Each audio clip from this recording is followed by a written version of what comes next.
Ano ba talaga yung sales? Bakit maraming taong nalilito? At bakit maraming tao ang mali-mali when it comes sa sales? So hi guys, this is JC Cereso and welcome sa ating episode 1 ng Master of Sales Podcast. So itong podcast guys, gagawin ko lang siyang raw. Wala masyadong visuals, wala masyadong gimmicks. Isipin nyo para siyang kausap nyo lang ako tapos nagtuturo ako sa inyo. So pwede nyo itong gawin habang nagluluto, habang bago matulog, or kung gusto niyo lang talaga makinig as a sales professional at matuto about sales, definitely para sa inyo to.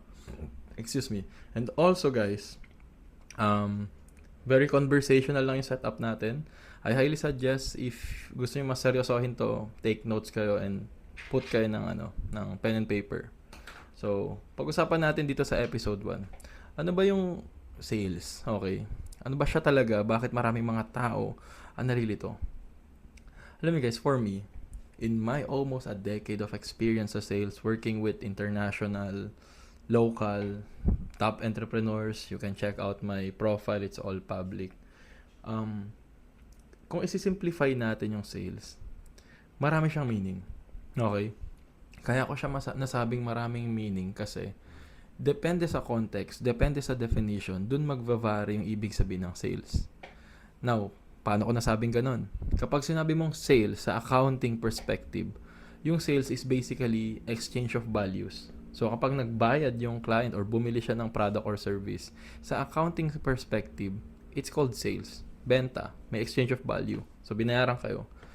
Kaya naman sa context naman ng company, kapag sinabing sales, pwedeng department, pwedeng yung tao, or pwedeng yung accounting.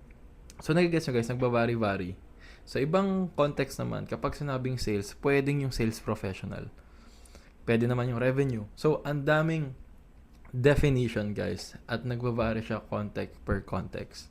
Kaya ako sinasabi sa inyo to dito sa intro para ma-gets yun agad kung ano ba talagang sales. Now, papalalimin natin. Put natin sa context ng mga sales professional or sales katulad ko. Okay? Para sa akin guys, selling is basically helping people solve their problem. That's basically it. Kasi guys, kung papasimplihin natin, yung tao merong current situation, meron siyang problema ngayon, tapos may gusto siyang puntahan.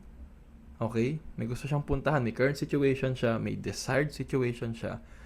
Tapos in between, merong solution. So, let's say for example, nagugutom ako, 'di ba?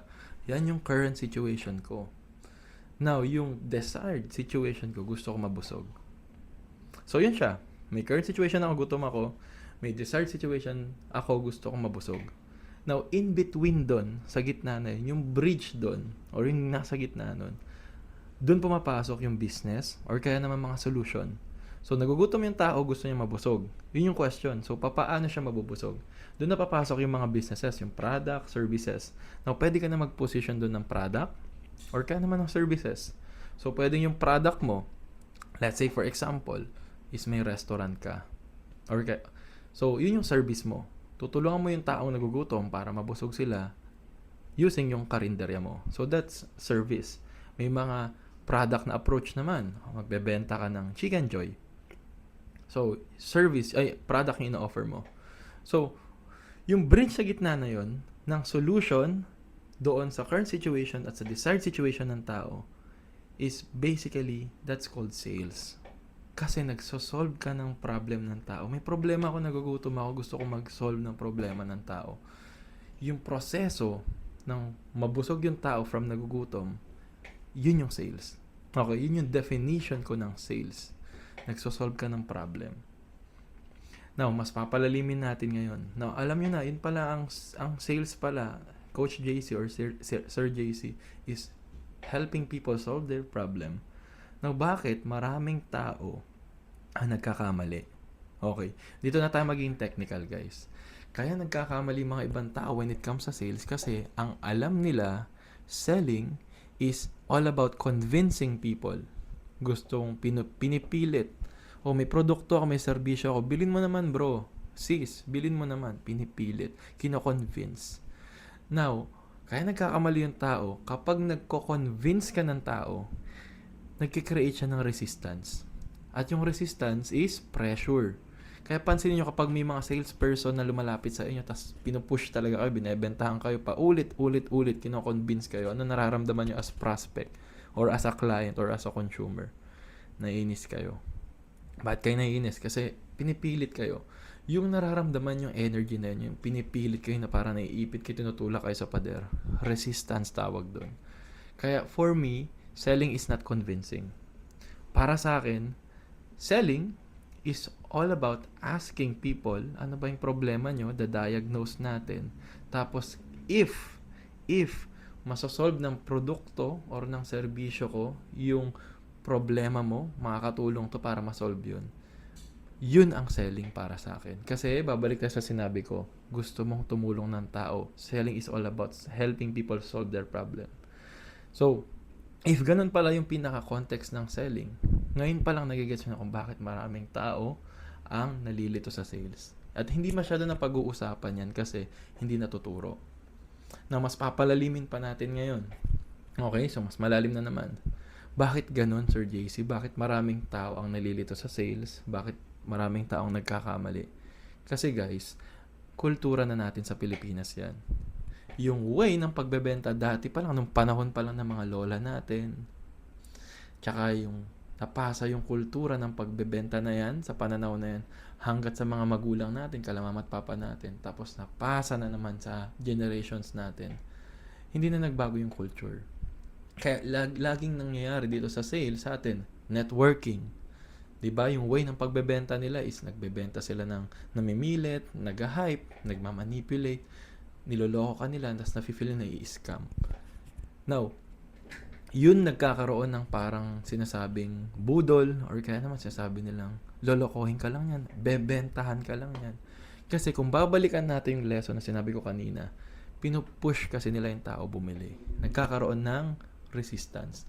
Everything or every sales conversation na na-push or bumili yung kliyente dahil na-push siya, nagka-resistance, napilitan, para sa akin, yun yung tinatawag na budol. Kasi pinilit yung kliyente. At wag na wag niyong gagawin yan kung magpapasok kayo sa sales. Wag na wag kayo mamimilit ng tao. Dapat ang utak nyo, ano ba yung problema mo? Masasolve ba ito ng product namin? If yes, move forward tayo. If not, hindi. Okay? And yung rule of thumb ko guys, kapag tama yung sales na nagawa mo or tama yung pagbebenta na nagawa mo, kapag at the end, kunyari, may kliyente ka, after ng deal, nag-thank you sa yung client, ibig sabihin, tama yung sales process na ginawa mo. So, kung papansinin nyo guys, itong way ko ng selling is hindi siya yung usual na naririnig nyo na puro hype, puro ganito. Kasi guys, hindi to tinuturo, hindi kasi to mabenta. Ayaw kasi ng tao ng boring. Pero guys, kung gusto nyo talaga maging magaling sa sales, kailangan yung makinig dito sa mga sinasabi ko kasi yung pinaka-boring na lessons, yung mga simple, ito yung mga magpapaano sa inyo, magpapagaling sa sales. At ito lang din yung mga tinuturo ko guys sa mga consultant clients ko, sa mga kino-coach ko, sa mga taong nagpapaturo sa akin. It's the same thing. And kung magiging part kayo dito ng podcast guys, sobrang daming episodes ko i-release. Mas tatalino at tatalino kayo. So, yun ang selling guys. Now, ang tanong, okay, so gets na namin Sir JC yung selling. Okay? Bakit maraming taong nagkakamali at nalilito? Now, ang next question namin, bakit despite the fact na may mga katulad mo na nagtuturo ng ganito, bakit maraming tao pa rin ang nalilito at hindi alam yung definition ng sales? Alam niyo guys, dito na papasok yung advocacy ko na ginawa. Okay. Kasi guys, hindi siya kasi mabenta. Yung ginagawa ko ngayon guys, na nag-share ako ng knowledge ko sa sales, ng ethical, moral at legal way of selling, hindi kasi siya i-adapt masyado ng mga malalaking negosyo. Kasi, yung mga business or yung mga companies guys, ang gusto ka lang kasi nila kumita ng pera at magbenta lang na magbenta. Kapag may benta sila, masaya sila. Pero yung client, ang tanong, okay ba yung kliyente? Ang pananaw ko guys, dapat happy yung client, happy yung mga negosyo. Yun yung pananaw ko. Pero sa mga ibang mga tao, hindi kasi bebenta sa kanila yun. Ayaw nila yung ganitong paniniwala kasi kapag proper yung atake mo sa pagbebenta, ang mangyayari kasi guys, mababawasan sila ng kliyente. Kasi malalaman nila na may mga clients naman na hindi kailangan yung produkto or serbisyo nila. So yun yung mangyayari, mababawasan sila kliyente. Kapag nabawasan sila kliyente, mababawasan yung kikitain nila. So kawawa yung business nila. Now, para sa akin naman, kapag gagawin mo ng tama yung negosyo mo, yung mga tao na tinulungan mo at na-serve mo, babalik sa yan. Yun yung pananaw ko. So, yung selling for me, it's all about building relationship. Bibigyan mo ng value yung tao if hindi man pasok sa kanila yung product or service mo. At least nasabi mo sa kanila na, uy, prospect or uy, client, hindi para sa'yo to, sorry. Ma-appreciate nila yun kasi hindi sila nag-waste ng pera, ng time, ng effort sa produkto mo na hindi naman sasolve yung problem nila. Kapag dumating yung araw na kinailangan ng prospect mo or ng client mo yung produkto na yun, babalikan ka nila. So for me, mas maganda yung ganong approach of selling. Nagbibigay ka ng value, tumutulong ka ng tao, naka-anchor ka on solving problem. Kaso guys, majority ng mga tao kasi, especially sa kultura natin sa Pilipinas, hindi ganito. Kaya nandito ako sa internet, nag-i-exist ako para i-educate lahat ng Pilipino. Ang goal ko lahat ng mga Pilipino na nasa sales mapanood tong podcast ko at talagang pakinggan nila to. Kasi sawa na ako sa lumang way ng pagbebenta, paulit-ulit na lang, maraming naloloko at nalulungkot ako minsan kasi yung mga sales professional sa Pilipinas may mga mababait, may mga gagaling. Kaso na-associate tayo sa mga bagay-bagay na hindi naman dapat tayo 'yon. So may mga taong again hindi moral, hindi ethical magbenta. So daming nabubudol na tao, nasisira yung imahe ng mga sales professional na katulad ko, na potentially katulad mo din kung nanonood ka. So ito yung advocacy ko guys. And ang wish ko lang sana suportahan niyo tong podcast natin. Marami akong plans dito. May mga invite ako soon ng mga masters sa sales na mag-share ng iba't ibang industry. And I hope guys, marami kayong natutunan dito sa episode 1 natin. Na ano ba talaga yung sales? Now, wish ko lang again, share nyo to, subscribe, like, and tell the world na nag-i-exist to. Now, as my way of saying thank you kasi nakinig ka dito sa podcast ko, pwedeng first time mo dito sa channel ko or kaya naman regular ka or part ka ng ng community ko. Kung gusto mo matuto ng sales, tapos magkaroon ka ng client, tapos work from home, meron akong ginawang free sales community na ang pangalan ay The Parliament.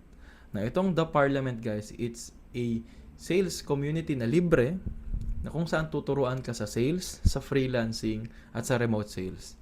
Sa mga hindi nakakaalam guys, kapag sinabing remote sales, it's actually the new way na career sa sales na kung saan work from home sales ka lang. Tapos yung kliyente mo overseas, so binabayaran ka ng dollar. So kailangan mo lang laptop or kaya naman desktop, tapos internet. Tapos pwede ka na mag-facilitate ng sales activities mo. And just like any other sales job, online mo siya fa-facilitate, unlike sa traditional. So, if sa tingin mo gusto mo siyang i-try, gusto mong i-check out, guys, meron akong free comprehensive na learning modules, materials, nandun na lahat, worksheets, anything na from legalities down to technicals. Nasa community, free yun. We're sitting at 3,100 members at the moment. Sobrang dami ng tao natututo at naglalandang client for free. Pwede nyo i-check yon. And para mas makilala nyo pa ako at maging mentor nyo ako sa journey nyo. So, you can check the link below sa comment section. Click nyo lang yun if you want to join. So, yun lang. Guys, I hope I really provided value sa inyo. And sana maging valuable sa inyo para sa mga next generation ng mga sales professional. Thank you so much. If gusto niyo po mag-join sa community, nandito yung link sa baba. And if hindi naman, perfectly fine. At some point sana na-tap ko kayo ngayon yung mga right audience. So, thank you guys and see you sa next episode. Comment lang kayo if may suggestion kayo. Peace.